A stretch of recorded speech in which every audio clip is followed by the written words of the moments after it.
Vale, bueno, pues a continuación vamos a iniciar la presentación del vídeo tutorial sobre la configuración de redes, la configuración IP de los ordenadores de una red. Eh, y nada, vamos a explicar un poco eh, en internet para qué sirve esto y luego explicaremos qué es cada una de estas cosas, las direcciones IP, las máscaras de red y las puertas de enlace por defecto y cómo adecuarlo todo, ¿no? Bueno, pues eh, hay que empezar diciendo, ¿vale? Que Internet es una red inmensa formada por el conjunto de numerosas redes, como pueden ser las que vemos aquí, la de ono.com, la de Google, Facebook o Amazon, ¿vale?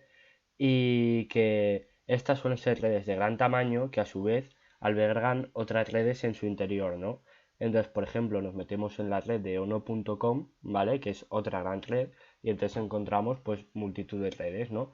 Y dentro de esta red pues podemos encontrar nuestra red, ¿vale? Llamémosla así. Entonces, nuestra red está formada por tres redes más pequeñas, ¿vale? En las que podemos encontrar dispositivos de todo tipo, ¿vale? Ya sean PCs, impresoras, servidores, routers, móviles, etcétera. Y luego también encontramos un dispositivo que vemos que pone puerta de enlace, ¿vale? Entonces, en esta segunda red vemos que encontramos lo mismo y en esta tercera encontramos lo mismo, ¿vale? Entonces, ¿esto qué quiere decir? Que cada uno de los equipos de nuestras subredes, ¿vale? Eh, no se pueden comunicar con los equipos de otras de las subredes que tenemos creadas, sino que solo se pueden comunicar entre esa red, excepto, ¿vale? Los dispositivos que hemos denominado puertas de enlace, que son aquellos dispositivos que pueden comunicarse tanto con una de las redes, ¿vale? Como con el resto de puertas de enlace de las otras redes. Es decir, que a través de estos dispositivos podemos comunicar equipos de una red con equipos de otra red distinta. Y a su vez, ¿vale? Uno de estos dispositivos puede comunicarse con el exterior y de esta forma dar acceso a Internet al resto de equipos de la red. Por tanto, a través de este dispositivo, ¿vale? Podremos distribuir la información desde nuestra red hasta Internet y la información que llegue desde Internet será distribuida a nuestra red. Es decir, este equipo que vemos aquí, que es la puerta de enlace, nos comunicará con el resto de Internet. Pero claro, ¿cómo sucede todo esto? ¿Cómo puede funcionar, no? Pues vemos que esto es gracias a lo que sería el direccionamiento IP, ¿vale? Eh, para comunicarse con otros equipos, cada uno de nuestros equipos tiene lo que se denominan interfaces. Una interfaz es simplemente un medio de comunicación, ¿vale? Para que los ordenadores puedan transmitir esa información, ¿no? Que normalmente suelen ser físicas, como puede ser un puerto Ethernet o puede ser la conexión Wi-Fi. Entonces, un mismo equipo puede tener asociadas distintas interfaces, pero cada interfaz lleva asociada una única dirección IP. Y dentro de una red, esta dirección IP es únicamente para esa interfaz. Es decir, no se pueden repetir las interfaces, las direcciones IP dentro de una red. Entonces, eh, ¿qué es una dirección IP? ¿Vale? Las direcciones IP son identificadores, ¿vale? Para conseguir determinar cuáles son los distintos equipos de una red o de Internet, por ejemplo. Existen básicamente dos tipos de direcciones IP, las estáticas y las dinámicas. Estas direcciones consisten en 32 bits agrupados en 4 octetos, que son lo que serían 4 bytes, y generalmente se escriben en el sistema decimal de la forma que vemos aquí abajo de 255, 255, 255, 255, ¿vale? Aunque se escriban en decimal, es necesario conocer su notación en binario porque esto nos servirá de cara a identificar otros equipos, ya sea gracias a las máscaras de red, las puertas de enlace, etcétera. Entonces, como hemos dicho, ¿vale? Se componen de 4 octetos, vemos aquí 1, 2, 3 y 4, ¿vale? Y normalmente se escriben en sistema decimal, es decir, es la traducción del binario al decimal, ¿de acuerdo? Entonces, vemos, existen distintos tipos de redes, ¿vale? Según cómo se constituya la dirección IP. Hay tres tipos principales y unos más que no vamos a mencionar, que son principalmente las redes de clase A, que son las utilizadas principalmente por gobiernos, militares, gestores de Internet, etcétera. También las de clase B, que son las utilizadas por grandes empresas a nivel mundial y por algunos gobiernos. Y las de clase C, que son utilizadas principalmente por pymes, colegios, hogares, etcétera. Por ello, nosotros nos centraremos en las redes de clase C, ya que son las más cercanas a nosotros. En las redes de clase C, ¿vale? En binario, el primer octeto es tal y como lo tenemos aquí, ¿de acuerdo? Es decir, empieza por 110 y luego los otros 5 bits del octeto, ¿vale? Son variables. Al igual que los siguientes octetos también son variables, ¿de acuerdo? Entonces, en una red de clase C, este primer octeto, junto con los dos siguientes, ¿vale? Corresponden a la red, es decir, identificar qué red es. Y el último octeto corresponde a lo que sería el host, es decir, cuál es el equipo dentro de la red en la que nos encontramos. Entonces, ¿esto qué quiere decir? Que en una red de clase C, como los tres primeros octetos y los tres primeros bits son fijos, ¿vale? Nos quedan 21 para establecer la red. Es decir, los 5 que encontramos aquí, más los 8 que encontramos en el segundo octeto y los 8 que encontramos en el tercer octeto. Eso nos da un total de 21 bits. Por tanto, como cada bit tiene dos posiciones, encontramos un total de 2 elevado a la 21 menos 2 redes posibles que se pueden crear de clase C. Del mismo modo, en lo que sería el octeto que corresponde al host y que nos determina qué equipo es dentro de la red, como hay 8 bits, pues tiene 2 elevado a la 8 menos 2 posiciones, es decir, lo que serían 254 posibles equipos dentro de la red. Esto de que se le resten este efecto de restarle 2, ¿vale? Lo que quiere decir es que dentro de una red y una dirección IP, lo que serían la primera y la última posición, es decir, todos ceros y todos unos, están reservadas para ciertas acciones especiales. Entonces, eh, como hemos dicho anteriormente, es común escribir las direcciones IP en decimal, así pues, hay que decir que las redes de clase C serían las que corresponden entre las direcciones 192.000 y 223, 255, 255, 255. Vale, pues llegado a este punto se nos plantea un problema y es saber si hay suficientes direcciones IP en el mundo para hacer frente a la demanda de todos los dispositivos existentes. Bueno, pues obviamente no las hay. Pero para solucionar esto encontramos lo que se llaman las direcciones IP públicas y las privadas. Las direcciones IP públicas son aquellas que se muestran de cara a todas las redes de Internet, mientras que las direcciones IP privadas solo son accesibles dentro de la red en la que se encuentran. Es decir, las direcciones IP públicas son las que pueden ver todos los usuarios de todo el mundo, mientras que las direcciones IP privadas solo las pueden ver dentro de la red en la que se encuentran. Entonces, de este modo puede haber distintos equipos que compartan la misma dirección IP privada siempre y cuando no se encuentren dentro de la misma red.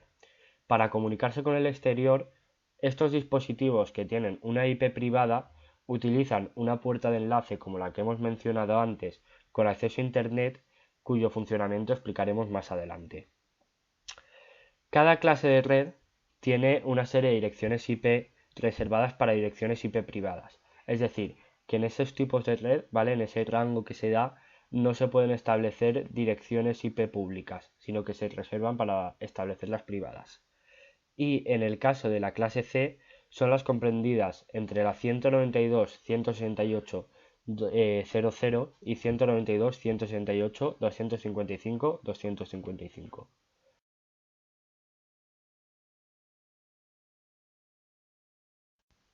Bueno, continuamos hablando ahora de las máscaras de red.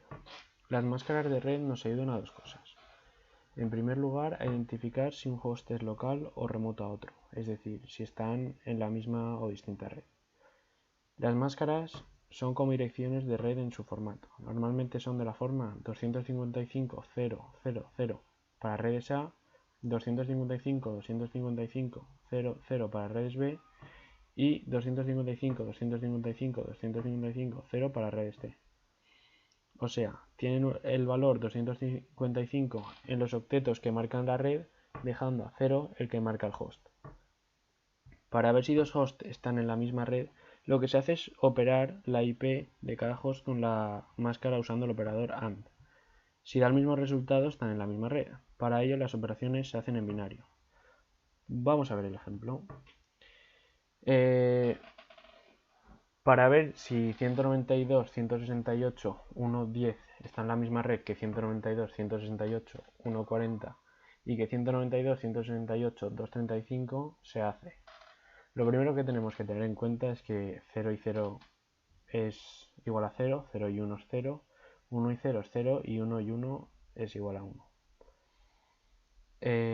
Tenemos que transformar de binario de decimal a binario cada resultado. En primer lugar, el que nos pregunta, que en este caso el primero es 192.168.1.10, lo transformamos a binario, y después 255.255.255.0, que es la estructura general en la red C, y operamos. Como si seguimos el ratón, vemos que 1 y 1 es 1, 1 y 1 es 1, 0 y 1 es 0. Así todo el rato, y el resultado que nos dé lo transformamos otra vez a decimal. Realizamos esta operación con los tres ejemplos y nos da 192.168.1.0, 192.168.1.0 y 192.168.2.0. Y nos damos cuenta de que las dos primeras están en la misma red, pero la tercera no está en la misma red. La otra función a la que nos ayuda la máscara red es a crear subredes. Que en el caso de la clase C tiene 24 bits, pero vamos a ver un ejemplo. En el ejemplo de 27 bits, dejamos 5 para los hosts, tendremos 2 elevado a 3 igual a 8 subredes en vez de una red, y cada red sería de 2 elevado a 5, que es igual a 32 menos 2 hosts, en vez de 254. La máscara de red sería la siguiente. Y tenemos de color naranja todo lo que sería la red, los octetos de la red, y el 0 marcaría el host. Y ahora vamos a continuar hablando de las puertas de enlace.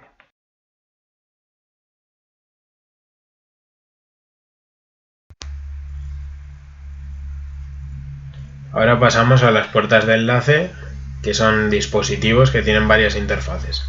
Cada una de ellas está en distintas redes. De este modo pueden conectar equipos a redes diferentes. Ahora vamos a poner un ejemplo para que lo entendamos mejor. Y a ver, supongamos un edificio con planta baja y 5 pisos. Podríamos montar una red diferente en cada planta. Para la planta baja, 192.168.0.0.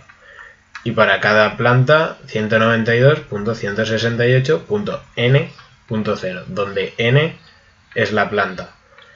Recordar que en la clase C la red la marcan los 3 primeros octetos.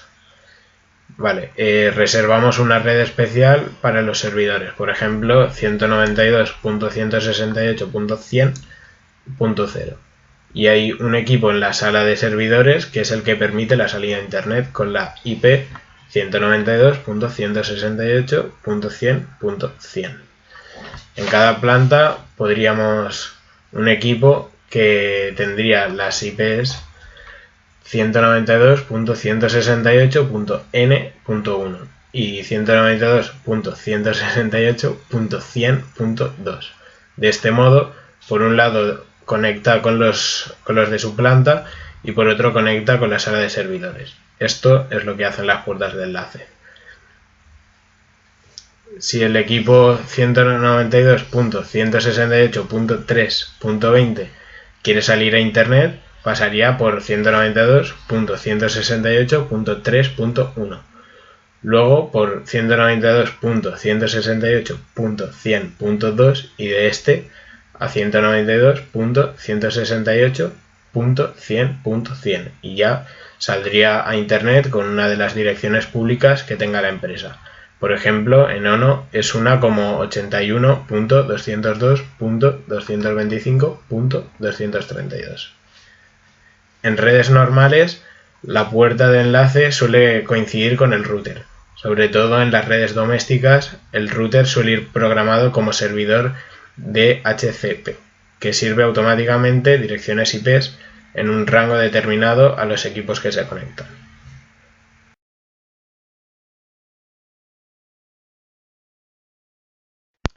Bueno, y por último vamos a ver cómo configurar la IP de los ordenadores de una red. Entonces entramos en panel de control, ¿vale? Y una vez entramos en panel de control nos vamos a redes e internet y de ahí al centro de redes y recursos compartidos. Entonces, dentro de este centro de redes le damos a cambiar la configuración del adaptador que nos sale aquí a la izquierda.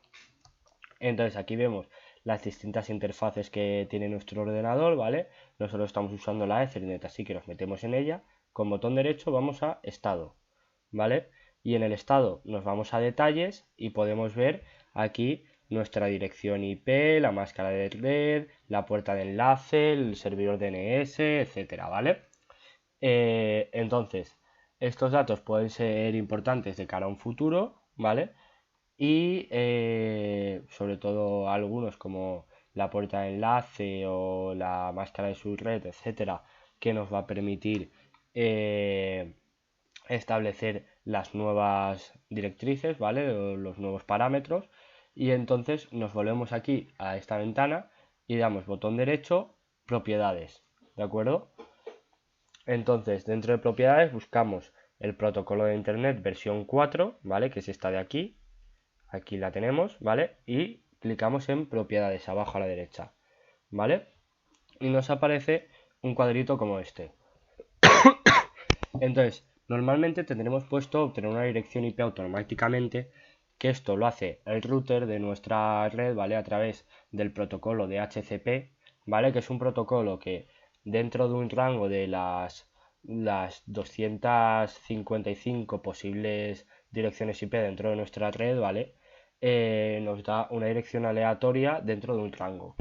Entonces, esta dirección IP, ¿vale? Nos la dará automáticamente entre las que estén disponibles en ese rango y el resto se reservarán para las que queramos meter que sean fijas. Vale, ¿por qué esto? Porque a lo mejor en un momento determinado un equipo nuestro necesita que le otorguemos una dirección IP fija, ¿vale? Por cualquier cosa. Entonces, ¿cómo lo hacemos? Pues en vez de marcar esta casilla, marcamos la de usar la siguiente dirección IP. Y buscamos una dirección IP que esté dentro de nuestra red, es decir, los tres primeros octetos tienen que coincidir con el de nuestra red y el último octeto tiene que ser la dirección IP fija que le queremos dar dentro del rango de direcciones IP que no se usen por el servidor de DHCP, es decir, que no puedan ser aleatorias.